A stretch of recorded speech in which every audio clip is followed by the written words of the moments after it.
The great sage of our age once observed, oops, I did it again. This almost pathological desire I have to be fair-minded leads me to defend Conservative politicians sometimes in circumstances that other people find a little bit hard to grasp. I fear that it may become known as the years pass as the Matt Hancock moments of my broadcasting career. I did spend much of last year defending Matt Hancock, and he repaid my support almost as unpleasantly as he repaid the support of his own wife by, of course, ending up getting filmed with his mistress in his ministry, engaging in behaviour which the Prime Minister was perfectly prepared to excuse, inevitably, but the rest of us were not. And on yesterday's programme, lest you were not listening, in which case, as usual, I will need a letter from your mum by the end of morning break to explain what the hell you think you were doing not listening to yesterday's programme. I may have constructed a loose defence of the former Attorney General, Sir Geoffrey Cox.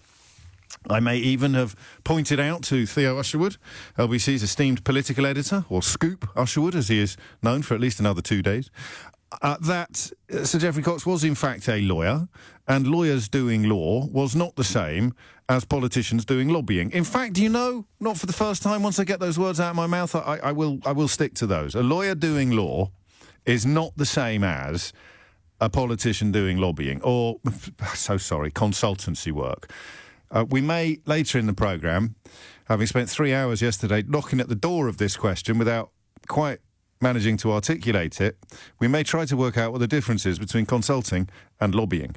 Yesterday, I think we were quite successful with trying to define the difference between sleaze and corruption. And in many ways, I suspect those two things may have more parallels than we appreciate. Consulting would be sleazy, perhaps, while lobbying would actually be corrupt. But park that. Don't get carried away. Let's leave that for the moment. So I defended Geoffrey Cox on the, I think, still reasonable grounds that the notion of a lawyer doing law is not the same as Owen Paterson lobbying governments on behalf of, for example, Randox, on behalf of companies and various other MPs. It was revealed yesterday are trousering various sums, many in six figures, in order to do consultancy work in a parliament where lobbying is against the rules, which might be why they were so desperate to change the rules. So desperate, of course, that they sent 250 people through the door marked, pretty much corrupt, I'm afraid. I don't like that word. I always preface it with morally corrupt, but I'm afraid Keir Starmer has kicked the doors down on that a little bit this week by calling a spade, and some of this behaviour really is corrupt. If you see, not illegal, it can be against the rules of Parliament without being against the law of the land, although that is perhaps a slightly thinner line than some people appreciate. But corrupt fits. If the cap fits, wear it.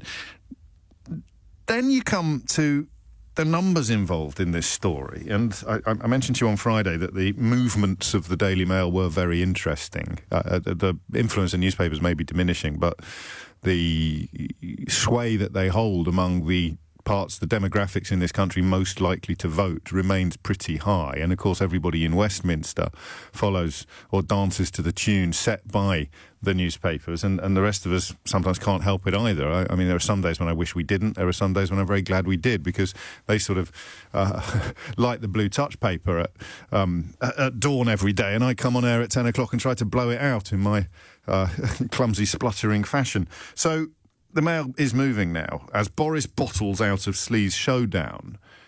That's a interesting phenomenon, isn't it? We tried together to avoid too many mornings where I say, why don't you care more about this, or do you care about this? Because it seems a little bit lazy and it doesn't always prompt the most interesting response. But the fact that Johnson just went AWOL yesterday, went up to Hexham to tour a hospital where I think probably deliberately he made sure he'd get photographed not wearing a mask so that the ERG strange brew would think he was still on their side, while some of us would fall into the trap of talking about the fact that the Prime Minister was in a hospital surrounded by people wearing a mask while not wearing a mask, and we may talk about that rather than the absolute catastrophe. There are days I wish I could swear on the radio. There aren't many, but the facility that Malcolm Tucker had for inventing new words, compound words, to describe disasters. Omnishambles is the closest we can go. I really want to say catastro something. catastrophe, because that is just, you can wrap your mouth around a word like that, and a complete catastrophe. Fudge. So that is what he was possibly doing. I don't know. I don't even know whether you want to do that anymore. Do you want to talk about whether or not Boris Johnson was deliberately trying to throw a dead kitten onto the table yesterday by not wearing a mask in a hospital? Or was there something nastier going on, something more ideological? Are we overthinking it? Was it complicated? Is this designed to stop us talking about the corruption that is now threatening the very fabric of his government? And on and on and on we go. I don't know. 9 minutes after 10 is the time. But I do know this. Dominic Raab is a curious chap, isn't he? A man, like many of the cabinet, are very good, says Ryrie. I should have spotted that myself. You're absolutely right. James, you've really missed a trick. If the cap fits, doff it. I'll be nicking that and recycling it many, many times, no doubt, in the car. If the cap fits, doff it. Thank you. Credit where it's due. Didn't spot that myself. You can, if you don't like the way your MP is behaving, says Dominic Raab, then as your constituents, you can cast a vote and get rid of him. Glossing over neatly, I didn't hear any of the interviews he did this morning, so I hope somebody put it to him that Zach Goldsmith did that. Zach Goldsmith's constituents did that. He got put in the House of Lords and now lends his multi-million-pound hacienda to the man that put him in the House of Lords. So problem with Dominic Raab, you can't claim that he's being clever. He's probably just been a bit slow on the uptake. This is a man, of course, that ended up being Secretary of State for Brexit before realising the importance of the Dover-Calais crossing to the commercial relationships between the United Kingdom and continental Europe. I mean, how many moments? I might write a book about it. It's probably about 200 I could do off the top of my head. It'll bore you rigid. But things that really did constitute quite loud alarm bells about the direction of traffic that were completely ignored. What's that, you say? The Secretary of State for Brexit didn't know the importance of Dover to Calais in the context of continental trade with the United Kingdom. Yep, that'd be the fella. And what happened to him? I bet he got handed his sandwiches wrapped in a roadmap toot sweet. No, he got made Foreign Secretary by Boris Johnson. He got promoted. Whew, isn't he the same bloke that admitted he hadn't read the Good Friday Agreement while voting for legislation that would, as we are now seeing, jeopardise it quite dangerously and quite... Yep, same bloke. So when he comes on the radio this morning and says, it's for constituents to decide, maybe he's just not bright enough to realise that the existence of Zach Goldsmith, who until relatively recently I think was in the same ministry as Dominic Raab, wasn't he? Can we check that? I think he was in the Foreign Office. I could be wrong. But the very existence of, quotes, Lord Goldsmith, end quotes, makes a complete mockery of Dominic Raab's claim that with this particular collection of cabinet ministers and politicians, whether backbench, front bench or somewhere in between bench, the claim that constituents can get rid of them if they don't like what they're up to falls apart like the cheapest of suits when you acknowledge people like Zach Goldsmith losing their seat, I think twice, and ending up in the House of Lords. Strange times. 11:10 is the time. And now we come to Sir Geoffrey Cox, who I make no bones about the fact I defended, not passionately, but sincerely yesterday, on the grounds that a lawyer doing law is not the same as a minister taking money from companies for whom they are not allowed to lobby and doing mysterious, unspecified work on their behalf, which is most definitely not lobbying until the spotlight is turned upon them, as it was in the case of Owen Paterson, and it turns out they were lobbying all along. He is a former Attorney General. He is advising the government of the British Virgin Islands, a tax haven accused of corruption. He was voting remotely from the Caribbean. Now, that sticks in my craw a bit, but not as much as it would do if they hadn't been on lockdown anyway. I did my show from the shed during lockdown, didn't I?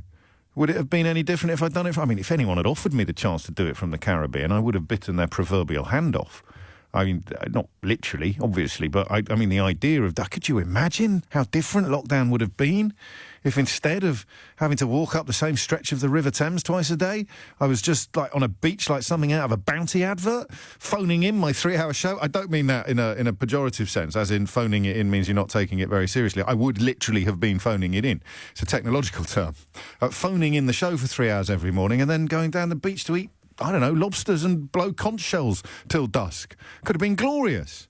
And so I don't know if that's a problem. I don't know whether you think it's a problem. 0345 60 60973. Did I just say it was 11:10 when it was actually 10:11? Well, feel free to point this stuff out, you know. I can't be expected to keep all these plates spinning single-handedly. It is now 13 minutes after 10, and most categorically not 10 minutes after 13, despite what Boris Johnson might be trying to tell you.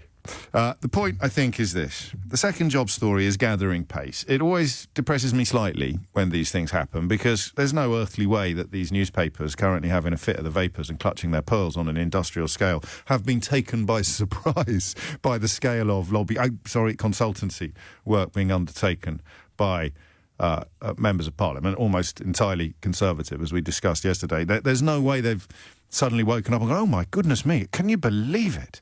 They are doing second jobs on a scale that is, frankly, ridiculous. Many of them are earning more money from their second jobs than they are from their so-called first job, which surely begs the question, doesn't that make the MP bit the second job? If they're getting paid, a caller to Eddie Mair made this point quite brilliantly yesterday on Eddie's brilliant radio programme. So I do want to know today, actually, what you care about. 0345 60973. Let's have a little listen to Dominic Raab's dulcet tones. Just remember that the existence of Lord Goldsmith drives a coach and horses through this contribution to the national pageant so completely and utterly that, I mean, you know,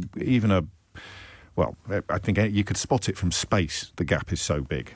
And ultimately, voters will decide for their MP when they're working as a constituency MP and representing them, whether the individual in person, whoever that may be, has got the right priorities. I think that's right. It's Lord Goldsmith, mate. We didn't like his priorities when he was in Richmond North or Richmond, whatever it was, so we voted to get rid of him. And you put him in the House of Lords. He ended up getting promoted.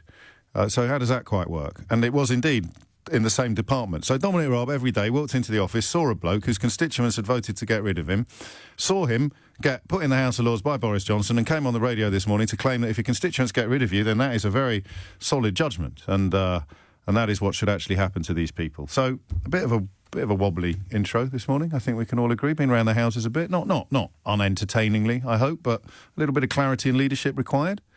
How egregious is Geoffrey Cox's behaviour? 0345 6060973.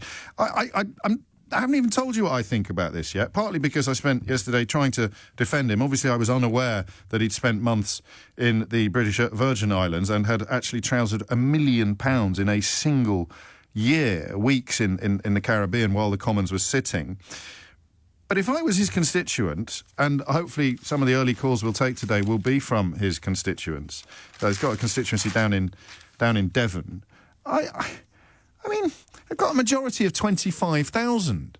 Those are almost unassailable majorities like that. You might be spitting nails. The steam emerging from your ears may be moving at such a pace it could activate a local wind turbine. But you're not going to get close to removing this man from the House of Commons, despite the fact that he spent several weeks last year ostensibly doing his job from the Caribbean island. And this is the point at which you think a script editor was handed this by a sort of political comedy author. He'd hand it back and say, no, not a Caribbean island, Keith. Can we not at least just stick him in France or so, put him in the south of France, like where all the Brexiters have got their second homes. Stick him in you can't put him on an actual Caribbean island. The people aren't just going to buy it. They're not going to buy that. They're not going to believe it.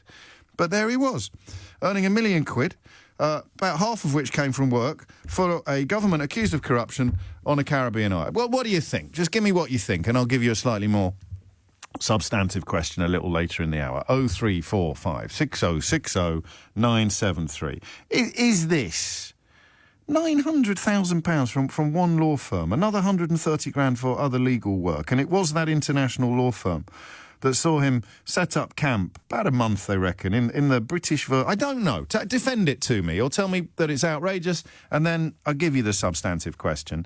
Should he be allowed to do this?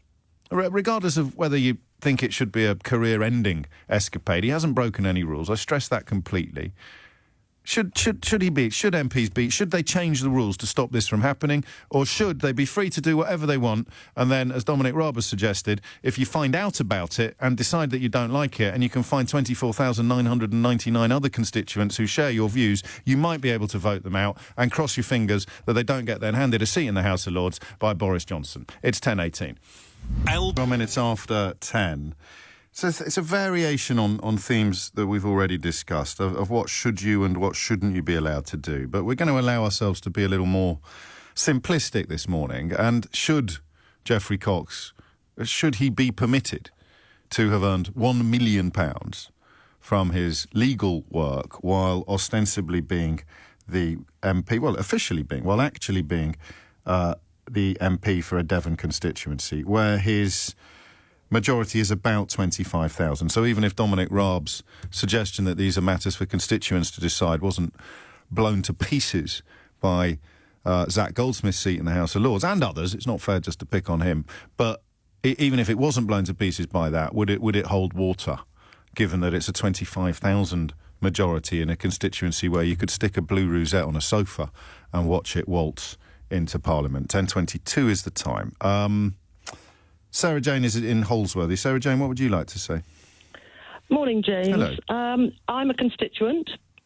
What is the constituency? Sorry, I'm so unprofessional. I know it's in Devon. What's the full title? Near Holsworthy. It's all North Devon. North Devon. So is that sort of... Am I thinking Saunton? No. South Devon, isn't it?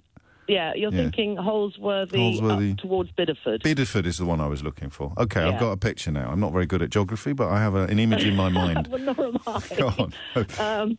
Luckily, I do know where I live. I have to say, I have had dealings with Geoffrey Cox. Yes. I asked for some help once, a while ago, and he was very unhelpful, very arrogant. In fact, he was so arrogant, I actually wrote a stonking letter to him saying that I was shocked to the core at his behaviour and his attitude towards Constituent. Well, he's not here to defend himself, of course. So but which is why I'm not going to go. I'm just telling you that fair enough. Think, that was my feeling, and I think the arrogance of sitting in the BVI. Earning lots of money. I mean, the money I don't really care about. So it's the fact that he hot-footed it to the Caribbean. But I mean, what's the difference between doing it from the BVI? Is that what the cognoscenti call it? I think he should jolly well be in the constituency. I mean, that is. But you wouldn't have been able to see him. We were in lockdown, so apart from waving to him through the constituency surgery window or something like that, I don't know that being on the ground in the Bideford would be any better for constituents than being in the BVI. Well, okay, I take that, except that I don't think that members of Parliament should be doing jobs that patently take them, A, out of the country, B, take up some of their time. I mean, if he was in the BVI for that length of time, it was obviously a very serious job, wasn't it? Well, yes. And my view £900,000 worth of serious, although that's for the total amount of work he's done for this particular international. But I mean, we have a lot of problems down in the southwest. Yes. Which, everybody keeps talking about levelling up with the north. I mean, it'd be nice if there was a bit of levelling up in the southwest. It's an epic poverty in some parts of Devon and Cornwall. It's shocking. So here's the thing. I'm going to use you as a whetstone, if I may, to sharpen my own understanding of the issues. I balked slightly, but I'm trying to train myself not to interrupt as much. When you said that the money didn't matter, I understand why now. It's more the absence. It's more the absent. I mean, I suppose officially with leave that rankles with you. You are a constituent. There's an awful lot going on the ground in North Devon, not least during lockdown, where many problems were exacerbated. And your elected representative was in the Caribbean. Yeah, and actually, James, my father was a member of Parliament. Really? As I grew up, and I can tell you now that his whole life was taken up with constituency details. Yes. I mean, and this is what annoys me about members of Parliament now. There are lots of good ones. You've had a bad experience with yours, but on the morning after, my father was a brilliant one. I know quite a few members of Parliament that are very, very good. You're a bit biased, Sarah Jane. What about my father? Well, I'm biased in a way against myself because actually we didn't see a lot of him. Okay, of course, because he was working very hard. Every weekend he was doing constituency work. Every week he was in London in Parliament. Yeah, putting the hours in. And that's, I mean, he did go into politics to serve. And I don't believe that people are doing, a lot of the members of Parliament now are not doing that. They're just not doing that. They go in to serve themselves, and I think that's a disgrace. And this is a particularly egregious example of not not looking like somebody who gives much of a monkeys about constituency matters. Exactly. I don't think there's anything controversial in that. Can I ask whether you voted for him? Would that be intrusive? I did not vote. You did not vote. Of course, I didn't. Well, vote I don't for him. know. You might only have asked him for help last month. I didn't mind to go back. And can I ask which side of the house your father sat on as well? Just because I'm very nosy. The Conservative side. So you are the daughter of a Conservative MP. I'm the daughter of a Conservative minister, actually, or Secretary of State. Oh, go on, tell us who it happened. was, Sarah Jane. But he's not. He's dead now. Oh, I'm sorry to hear that. Can I ask who it was? No, I mean, it was a long time ago. But, I know. I'm going to Google your name. I'm going to find who your father was. If you don't, I won't let it go. I'm like a dog with a bone. Well, I can tell you if you want. Please. His name was Jim Pryor. Oh gosh. He is one of the names that always appears in lists of a bygone age. Yeah, isn't he? I mean, he's up there with Willie Whitelaw, Jim Pryor. These are politicians who are often cited as examples of how far we've fallen. In fact, I think Claire Foges in the Times yesterday may indeed have cited your late father in precisely that context in an article I referred to. Oh, okay. I didn't know that. She may not have done, but I am. But he was what members of Parliament should be. I mean, you could go and ask anybody in the Waveney constituency, as it was, whether or not he was a good member of Parliament. And I can tell you now that they may not have voted for him, but they will have said that he was a good member of Parliament, that he listened to them, he fought for them, and that's what a member of Parliament should do. And crucially, he combined high office with deep concern for his constituency, from what you've told us. Yes. Just to clarify, because I don't want to the detriment of his family. His family life, I would say. No, well, a lot of people working, people can work down mines to the detriment of their family life, can't they? So it's not unique to Parliament or politics, as I'm sure you know, but it is in stark contrast to some of the characters currently in the Commons. Exactly. Just to clarify, because I don't want the Daily Mail on the phone later, he never phoned it in from the British Virgin Islands, did he? But he was a farmer at heart. He would never have gone away and left his beloved farm. So no. Sarah Jane, what a lovely conversation. And his beloved constituency, actually. Of course. I mean, he was passionate about his constituency.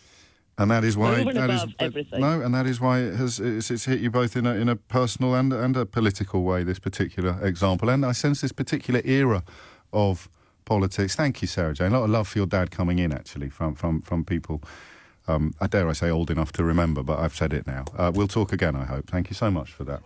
10:30, so there you go. This is a dreadful communist radio presenter there, putting on the daughter of former Conservative cabinet ministers to criticise Sir Geoffrey Cox's decision to do his job from the British Virgin Islands. And actually, I know yesterday's conversation about why 80 grand isn't necessarily enough to pay MPs lands very differently according to your own financial situation. You can almost park the money on this one. If he'd been attending the World Hula Hoop Championships in the British Virgin Islands or knocking out a novel, it would still stink, wouldn't it? I mean, it's the fact he was thousands and thousands of miles away. I don't know. You tell me. More of your calls coming up. 0345 6060 973 is the number you need. And do focus on Dominic Raab as well. He says it's got nothing to do with the rules or the Prime Minister or leadership or Parliament, and it's all about what constituents decide they want to do with people like Sir Geoffrey Cox. Thomas Watts is here now with your headlines. 10:35 is the time, and you are listening to James O'Brien on LBC. I think I may have done it again, listening to Sarah Jane. And I know this sounds as if I'm trolling you when I say I'm trying very hard to be fair-minded and equable towards people whose politics I don't necessarily agree with, particularly in the context of the dreaded B word. But, judge me by my actions, judge me by my performance, not your own prejudices. I did try yesterday and today to give Geoffrey Cox a bit of a benefit of a doubt, much more so yesterday than today. But listening to Sarah Jane, herself the daughter of a former Conservative cabinet minister, he was in the Caribbean. He was in the Caribbean when we were locked in our houses. And he was doing extremely lucrative work for a foreign government. When we were looking to our own government to provide some clarity and leadership, we were looking to our own MPs to provide some example. The phone lines are open, right? And there are 4 phone lines free. So that's actually quite good for 10:36 on a Tuesday morning. I wouldn't normally expect that many. And part of the reason for that is that I haven't gone off on a mad one yet this morning. I haven't done one of my famous viral 2.5 million view rants because at 10 o'clock this morning I didn't feel it. But having listened to Sarah Jane, I can feel those embers beginning to spark. And the numbers that I'm looking at are not necessarily the ones preceded by a pound sign. They're the ones that are succeeded by the word miles. It is the fact that he was 4,000 miles away working on behalf... Yeah, whoa. He was 4,000 miles away working on behalf of a foreign government when the people of North Devon, who put him into Parliament, were probably more desperate for clarity and leadership than they have been at any other time during his tenure as a Member of Parliament. What is the point of having an MP if he is in the British Virgin Islands during a time of national catastrophe? And I think... All right, I'll dial it down again. Nope, I can't. I think that what the Owen Paterson story has shown us is that he would have looked himself in the mirror. He may even have had a chat in the Garrick Club with a couple of his mates, and they would have all have decided this is absolutely fine, Jeffers, old bean. Absolutely fine, Coxie. You get yourself over to the British Virgin Islands. You trouser another 400 grand, because God knows those horses don't feed themselves. Your constituents will be absolutely fine. It's not as if they can get into much harm, is it? They're all confined to their homes for the foreseeable future. I mean, actually, isn't it odd sometimes the help you need in getting the clouds to clear? He was 4,000 miles away when people were dying in care homes because of an absence of leadership that MPs exist to demand from prime ministers and ministers. Well, maybe I've gone a bit early. 0345 6060 973. How bad is this? Julie's in Burton upon Trent. Julie, what would you like to say? Oh, hi. Good morning. Thank you for having me on. What I'd say is, obviously, it doesn't look good, does it? This is you're not going to win any prizes. You're not going to win any prizes for that one, Julie. No, it plumbing doesn't look good. This is a pattern of behaviour. Is it though? Which actually shows a lack of respect for Parliament and for actually being an MP. To spend so much time in these second jobs, obviously, it just seems like these second jobs are actually morphing into their MP's job. Which bit? This story here. You've got the existence of what's happened with Mr. Owen Paterson MP. Yes. We've got the Randux scandal to come out yet. Possibly. We've got this affecting government, ministers, MPs. I mean, what on earth is going on? We've got at least Boris Johnson... hang on a minute. Just wind your neck in, missus. At least Boris Johnson stood up in Parliament yesterday and took it all on the chin. He took his medicine and he laid out a full, frank and defensive apology, didn't he?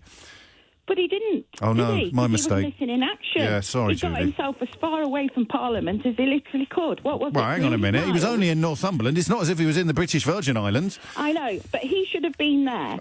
Then he didn't have the correct person addressing in Parliament. Oh, well, Jacob was hiding behind Nanny's... Jacob was hiding behind Nanny's skirt. Should have stood up. Yes, of course he should. Instead of that, he gives this safe pair of hands, so well, at least he wasn't lying down. At least he wasn't... At least he was only sitting this time. He wasn't actually lying down, as he has done before, demonstrating how seriously he takes his duties in the House of Commons.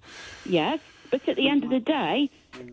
Here we go. He pulls Stephen Barclay, the rabbit out the hat, to do his bidding. Yes. When he should have been there. It shows a total lack of respect for Parliament. It shows a total lack of respect for the people who actually voted for him in this country.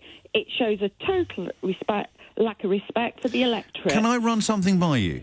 Yes. Because it sounds like you've got your dander up at roughly exactly the same time that I got my dander up as well, Julie. If Sir Geoffrey Cox was lucky enough to have a cabana in the British Virgin Islands and he went there but didn't do work on behalf of a foreign government... Well, is it a foreign government? It's the British Virgin Islands. I'm very bad on that sort of constitutional malarkey. But, I mean, what sticks in your craw the most? The 4,000 miles or the £400,000? Well, I would say... As I said initially, it's a total lack of respect. It just shows which is the main job, which is the most important. I mean, we have to ask them, which do they class as their main job? What is your main job? And then how many hours have you done on that? I mean, it's not a hard question. I mean, Christ, that is Steady an on, awful lot of money. No, Listen, they're already getting paid $82,000 and all the trappings that go with running their MP's office. Yes. I mean... And that is £1 million last year. And, you know, as Caroline Lucas pointed out on Question Time, she may be an exceptional constituency MP, although I don't think they are as thin on the ground as some people fear. The simple mathematics of being able to do a second job struck her as ridiculous because of the amount of effort she puts into doing her job as the only Green MP in the House of Commons representing, I think, a Brighton constituency. Thank you, Julia. Crikey. Yes, I've got it completely wrong this morning. See, very, very briefly, because sometimes I think, well, you can't go nuclear every morning. And it means that some mornings when I should go nuclear, I don't go nuclear. And there are almost certainly mornings when I do go nuclear when I shouldn't go nuclear. But this is actually, thanks to Julie, thanks to Sarah Jane, this is, well, Geoffrey Cox probably wishes he was on the British Virgin Islands at the moment. Pete's in Abbey Wood. Pete, what do you reckon? I reckon Dominic Raab was correct this morning, in the sense that when he said that we only know about this because there is transparency. And well, we only know about this because the Daily Mail have stuck it on their front page today. I think the question we should be asking is, has he broken the law? Is there conflict of interest?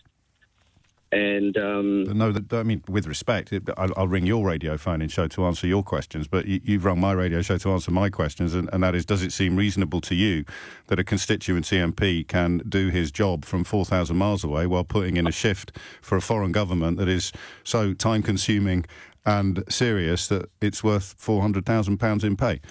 Well, this is the new normal. We're all working remotely. What's the difference between from your house and a couple of thousand miles away? He's an MP, Pete. And he was doing a different job in the British Virgin Islands. I mean, I don't know that I can make the points of this story much clearer. I don't know if you've been on hold for so long that the points you thought you had have fallen apart while you've been waiting, but he was 4,000 miles away getting paid hundreds of thousands of pounds by a foreign government for giving them legal advice while ostensibly being the MP for North Devon back in the UK during a lockdown where if an MP had said, oh, I'm going to be working remotely, I'm not going to be on the ground checking up on care homes, making sure the food banks are well stocked, looking after my poorest constituents, helping with things like COVID policy and all of the real and urgent dangers that were presented by a global pandemic, then you might have had like 1% of a point. But we were in a global pandemic, so you don't. We can't ban MPs from having second jobs. No, but literally 3 minutes ago, you were claiming that it was absolutely fine for them all to work remotely. You know, we can't ban them from having second jobs. Why not? Why not? They do in other countries. It's actually good for them. They do in other countries. It's good for their career to get more of an understanding of what's happening out in the world. Right, so what do you think Geoffrey Cox learnt in the British Virgin Islands that will be of benefit to the people of North Devon? Who knows? I can't get into it. Let's speculate then, because it's your theory. I think it's crackers. So just give me some suggestions of things he might have learnt while advising a government in the Caribbean that's accused of corruption in return for a £400,000 cheque. How might that have benefited his understanding of the problems facing the constituents of North Devon? Take your time, mate. You know, he needs experience in all fields. We can't. Yes, so I'm just asking you to speculate on what he might have experienced there that would be of help to his constituents back in North Devon. You can take anything. I mean, seriously, the world, the floor is yours. You know what? We rely on him for his legal knowledge, and this is more legal. No, we don't rely on his legal knowledge, mate. The government of the British Virgin Islands relies upon him for his legal knowledge. His legal knowledge was relevant to his role as a politician when he was Attorney General, but he's not Attorney General anymore. He's a backbench MP. So for the final time, despite the fact that we both know you've got nothing, what could he possibly have learned in the British Virgin Islands while trousering £400,000 from a foreign government that would be of benefit to his constituents in North Devon? Take your time. We both know that second jobs can be very important to. Well, then give me the answer to the question that at least begins to prove the point you think you're making. We also know that no, it's not going to happen. We don't know Pete? anything about a conflict of interest, and at the end of the day, it's not up to you or I; it's up to the constituents. So let them decide. It's 10:46. It is 10:49, and West Devon, I think, not North Devon. It doesn't matter. It's in Devon. It's in the north bit of Devon, but the constituency apparently is called West Devon. I should check this stuff, shouldn't I? It's unbelievable. 10:50 is the time. As with Claudia Webb yesterday, appalling crimes, somehow offered up by very, very desperate and dishonest people as balance to Owen Paterson's defence by everybody from the Prime Minister down for his rule-breaking. Nobody involved in the current Labour leadership is defending Claudia Webb, as far as I'm aware, or indeed demanding that her conviction be overturned and the rule-book ripped up. So many people, well, 2 people today, are claiming that Geoffrey Cox, working in the British Virgin Islands during lockdown and trousering £400,000 from... it's not a foreign government. It's obviously, given that it's called the British Virgin Islands, it's quite confusing. Here is what happened. He's representing the government of the British Virgin Islands, which is a British overseas territory, in an inquiry into the governance of the islands. So the inquiry was launched in January by the Foreign Office, which would have had Dominic Raab in it at the time, to establish whether there was evidence of corruption, abuse of office or other serious dishonesty that has taken place in public office in recent years. So there have been allegations of unaudited spending and contracts being handed out to politically connected people. Does that sound familiar? What? Just me getting excited. So Geoffrey Cox is in the Caribbean to help to offer legal advice to a government that stands accused of unaudited spending and dishing out contracts to politically connected people. I mean, one senior Whitehall source told the Mail, and I quote, or accused Sir Geoffrey of pocketing hundreds of thousands of pounds to help stop the exposure of corruption in a Caribbean paradise. But someone called Billy James Cobb thinks this is comparable to David Lammy presenting a radio show on LBC every Saturday. So don't be like Billy James Cobb. Unless you absolutely have no choice in the matter, in which case I can only sympathise, because you weren't born this way. 10:52 is the time. Samantha is in the New Forest. Samantha, what would you like to say? Well, I'm exasperated, utterly exasperated. Is that an understatement, Samantha? So forgive me. I just feel that we have got ourselves into a situation where not all, and I stress not all, Absolutely. but many politicians are now seeming to use going into politics not as doing good for the people, not as being public servants, but as a stepping stone to great wealth, but better business opportunity moving forward. We look at David Cameron, we look at the pattern that has gone on over the past decade or so, and I just feel that there are too many people who are in senior positions within the government who are milking it off left, right and centre, frankly. We do not know and cannot know whether or not his stint as Attorney General added to Geoffrey Cox's allure to foreign governments facing allegations of corruption. And I don't know, I don't even know whether I should stop saying foreign government or not, because it's a bit more nuanced than that. So he may not be one of these people. For me, this story is actually about a sort of contempt for the day job, as it were. And I don't think contempt is too strong a word, because he was 4,000 miles away. I know, it's staggering, isn't it? I think it is. 4,000 miles away. I think it is staggering, yes. People are in his constituency suffering, really, really suffering, absolutely suffering, not allowed out, in lockdown. And where is he? He's in the Caribbean. He's looking after a foreign government in the Caribbean, you know, and let's not forget his his oversight when we were going through the proroguing of Parliament and things like that. You know, when he was the Attorney General, where did he actually behave? How did he behave during that time? Was he doing the right thing by the British people then even? And I suppose I'm now slipping into all sorts of different... We don't need to, do we? But you're right. I mean, you look at one example of behaviour and you think if it's a one-off, then that's pretty bad, but I wonder if it is a one-off, and there's no crime in wondering, and it's very easy, as Jim Bethell, Lord Bethell, will no doubt discover, as long as you've kept a very clear record of all your contacts with, for example, companies seeking COVID contracts, then you'll be very, very easily able to dismiss any insinuations or allegations that anything remotely untoward may have occurred. That's why you keep your record so carefully and so closely, Lord Bethell.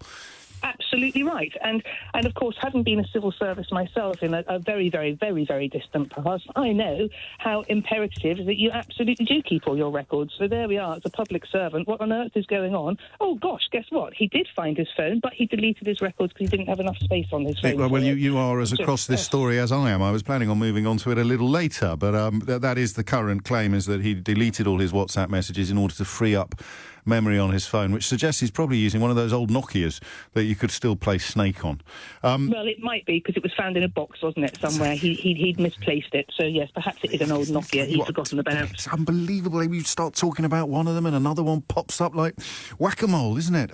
Except I don't know who's supposed to be doing the whacking, Samantha, apart from the likes of you and my earlier calls. Staggered is the word, and I don't know if you were listening at 10 o'clock this morning. I think I owe everyone an apology for not actually being staggered enough, which is perhaps in and of itself a mark of how far we've fallen. Well, the trouble is we become worn down, don't we? That's exactly right. I admire you so much for doing all that you do, because we become worn down. It's the sewage yesterday, and the headline this morning is the government have voted to strengthen the rules on sewage dumping. No, they haven't. No. They've diluted the rules on sewage dumping, and it's just day after day after day we are bombarded with sleaze and corruption and misinformation, deception. It's draining. So I understand why you didn't rant at 10 o'clock this morning. I really do. Thank you for your understanding. And it is also the desire to see good, and we must do that. We must remember, as we promised a few weeks ago, to do the days when we talk about politicians doing good, and not just politicians from a bygone age, as we did with Jim Pryor's daughter. Samantha, thank you. Sari's in Harwich. Sari, what made you pick up the phone? I honestly think that whatever corruption they uncover, whatever corruption has been uncovered, it doesn't actually make a difference anymore. I think we are so very polarised that if there was an election tomorrow, I absolutely believe the Conservatives would get in with a stinking majority again.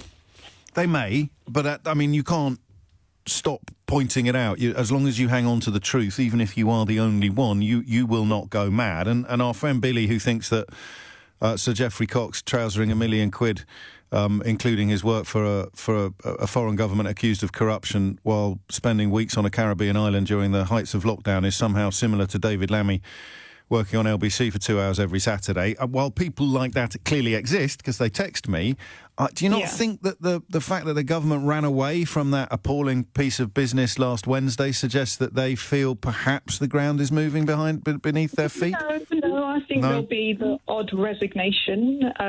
People will get over it and they will vote how they normally vote. And part of the responsibility for that must lie with the Labour Party, however much... Absolutely. However much damage they have to undo that they inherited. I will never vote again, and I cannot believe I am saying that, but I will never vote again. I actually wake up every morning having to remind myself as a decent person not to hate the people that govern us.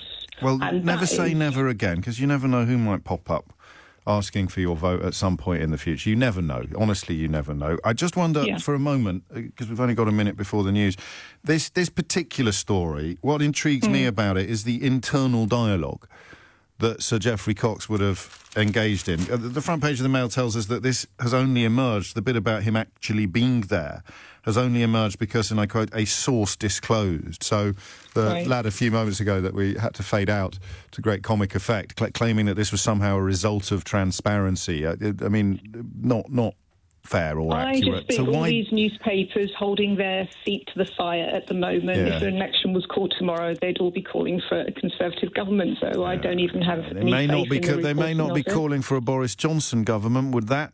Maybe not, but what difference would that make? Well, there's a question for the ages, and indeed quite possibly for a future phone-in. I hope you will contribute to it. What difference would it make? Because, as I pointed out to you on Friday, just because the Daily Mail has started going after Boris Johnson, they did so in a way that could have been construed as going after all MPs. That front page did not say Conservatives or Tories, and even today, top MP earns fortune for working in tax haven. Admittedly, the cherry on the icing of that headline is, as Boris bottles out of sleaze showdown, Mail reveals Tory grandee who was paid £1 million in a year and spent weeks in Caribbean while Commons was sitting. So you could argue that between Friday and Tuesday, the appearance of the T word on the front page of the Daily Mail means that they are actually shaping up for business. But as Sari warns us, possibly doesn't matter.